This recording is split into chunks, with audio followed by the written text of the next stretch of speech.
বাণিজ্য, শ্রম ও কর্মসংস্থান, সংস্কৃতি, বেসামরিক বিমান ও পর্যটন, মুক্তিযুদ্ধ বিষয়ক, পার্বত্য চট্টগ্রাম, প্রাথমিক ও গণশিক্ষা সহ মোট ২৭টি মন্ত্রণালয় ও বিভাগের দায়িত্ব পালন করবেন। এছাড়া সালেহুদ্দিন আহমেদ অর্থ ও পরিকল্পনা মন্ত্রণালয়, অধ্যাপক আসিফ নজরুল আইন, বিচার ও সংসদ বিষয়ক,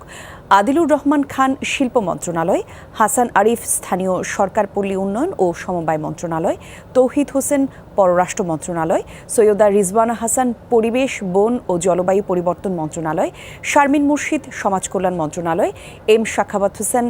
স্বরাষ্ট্র মন্ত্রণালয়, আফম খালিদ হাসান ধর্ম বিষয়ক মন্ত্রণালয়, ফরিদা আক্তার মৎস্য ও প্রাণী সম্পদ মন্ত্রণালয়, নূরজাহান বেগম স্বাস্থ্য ও পরিবার কল্যাণ মন্ত্রণালয়, মোহাম্মদ নাহিদ ইসলাম ডাক, টেলিযোগাযোগ ও তথ্য প্রযুক্তি মন্ত্রণালয় এবং যুব ও ক্রীড়া মন্ত্রণালয়ের দায়িত্ব পেয়েছেন আসিফ মাহমুদ সজীব ভূঁইয়া। তবে আরও ৩ উপদেষ্টা সুপ্রদীপ চাকমা, বিধানরঞ্জন রায় এবং ফারুক ই আজম এখনও শপথ গ্রহণ না করায় তাদের দফতর নির্ধারণ হয়নি।